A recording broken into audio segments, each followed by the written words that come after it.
দিতে হয়, সেজন্য আমরা জীবন দেব। এই রাজ্য থেকে তাদেরকে বিতাড়িত করেই ছাড়বো, এটাই আমাদের হোক আজকের দিনের শপথ অঙ্গীকার। এক ত্রিপুরা, এক ভয়েস, এক আওয়াজ, বাংলাদেশি পুশ ব্যাক। আমি আমার পূর্ববর্তী বক্তা বলে গেছেন, পরবর্তী সময়ে আমার এখানে অনেক শ্রদ্ধেয় এবং জ্ঞানী গুণী যে ব্যক্তিবর্গ আছেন, শ্রদ্ধেয় বিধায়ক মহোদয় আছেন, ওনারা বলবেন। কিন্তু একটা বিষয় আপনাদেরকে অবগত না করলে নাই হয়, তবু আমি একটু সময় নিয়ে আপনাদের একটা কথা জানান দিতে চাই।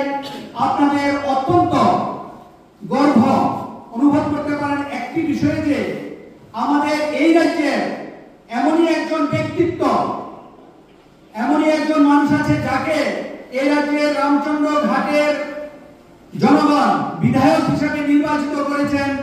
ওই বিধায়ক আর কেউ নন, তিনি আপনাদের সুপরিচিত এবং দীর্ঘদিনের জমিনি লড়াইয়ের যে সৈনিক, আজকের দিনের জননেতা তথা মহানায়ক, সংগ্রামের চলার যে মহানায়ক, ইনি হলেন আপনাদের 24 রামচন্দ্রঘাট বিধানসভার বিধায়ক শ্রী মাননীয় রঞ্জিত দেববর্মা মহোদয়।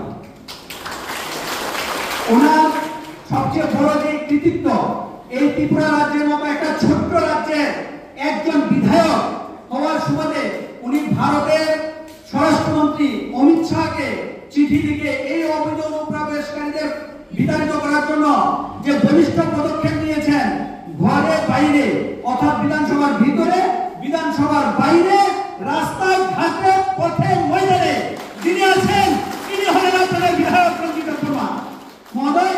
উনি আপনাদের জন্য সেই ইউনিয়ন হোম মিনিস্টার পর্যন্ত লড়াই করেছেন।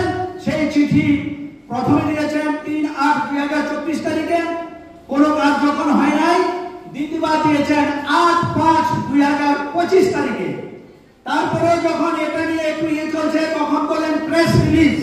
সেই প্রেস রিলিজ করার পর 17 তারিখে, 17 মে 2025 তারিখে ভারতের মহামহিম মাননীয় স্বরাষ্ট্রমন্ত্রী অমিত শাহজি ওনার নিজ হাতে লেখা বাংলা, ইংরেজি এবং হিন্দি দুইটি কপি ত্রিপুরা রাজ্যের বিধায়ক রঞ্জিত দেববর্মা মহোদয়কে প্রেরণ করেছেন। আর সেই কৃতিত্ব আপনাদের, কারণ আপনারাই ত্রিপুরা রাজ্য থেকে এমন অন্তত একজন বিধায়ককে নির্বাচিত করে দিল্লিতে ত্রিপুরা রাজ্যের বিধানসভায় পাঠিয়েছেন, যার কল্যাণে, যার অবদানে আজকে ভারতবর্ষের সমস্ত ভারতবর্ষে সমস্ত ইউনিয়ন টেরিটরিজ প্রধানদেরকে, অ্যাডমিনিস্ট্রেটরকে, চিফ সেক্রেটারিকে আদেশ দিয়ে দিয়েছেন যে হ্যাঁ, এই অবৈধ অনুপ্রবেশকারীদেরকে ভারতবর্ষ থেকে 30 দিনের ভিতরে চিহ্নিত করুন এবং এই দেশ থেকে বিতাড়িত করুন, পুশব্যাক করুন। আর সেটাই হলো আপনাদের রঞ্জিত দেববর্মা।